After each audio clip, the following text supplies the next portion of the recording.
The story of the Good Samaritan is one of the most familiar stories that Jesus told. A man was on his way from Jerusalem to Jericho when he was ambushed by thieves. He was robbed and beaten and left for dead. Two religious leaders of the time saw this injured man, but they didn't want to get involved. They chose to ignore him and pass by on the other side of the road. But a Samaritan saw him and had compassion on him. His heart went out to him, and he went to him. He was willing to get down in the dirt and blood and kneel beside this man and do what he could do to help. He gently washed and bandaged his wounds. He loaded him up on his donkey, and he took him to a place of safety and care. Then Jesus encouraged us as his followers to go and do likewise. In this time of a global pandemic, as we as followers of Jesus, we have the opportunity to see people around us who are hurting and beaten down by life. People who've lost jobs, lost income, people overwhelmed and stressed. Many are isolated from the ones they love.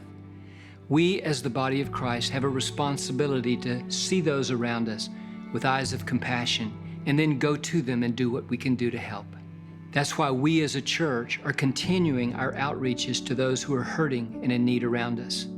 Experts tell us that there has been a significant increase in domestic violence during this pandemic.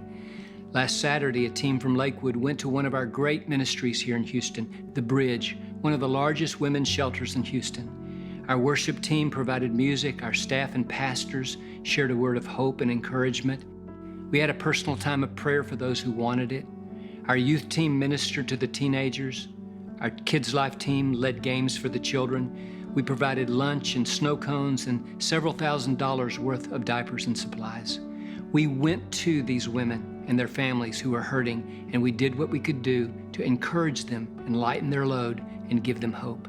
Thank you, Lakewood Church, for your generosity and your prayers for the last 40 years. And thank you so much for the beautiful and most generous donation that you brought today.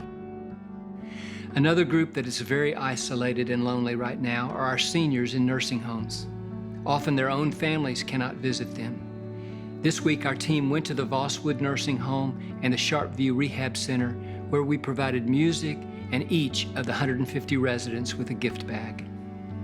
Through our ministry partnership with Convoy of Hope and the Anita D Designer Foundation, we were able to provide 20,000 pounds of food to the Beacon and the Star of Hope and the Open Door Mission, great organizations here in Houston that minister to the homeless. I'm here with Anita Daniels, and she's the CEO of the Anita D Designer Foundation. And through her partnership with us, we are able to provide over 40 pallets of cleaning supplies, PPE. We're so excited for her generosity and being able to partner with us and everything that she does to help get these supplies to the community.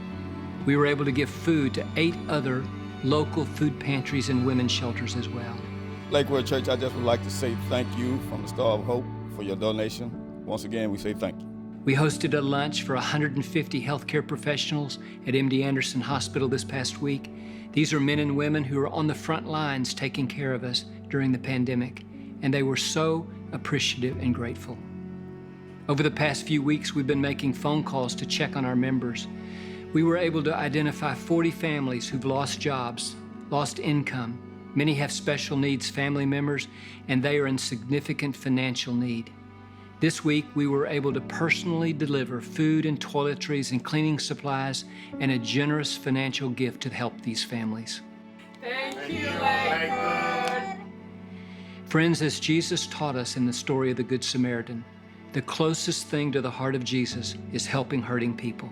And Jesus told us to keep our hearts of compassion open toward people in need and to go to them and do what we can do to help. Thanks for your generosity that allows us to continue to do what we can do to help these people in need. Together, we are making a difference in people's lives.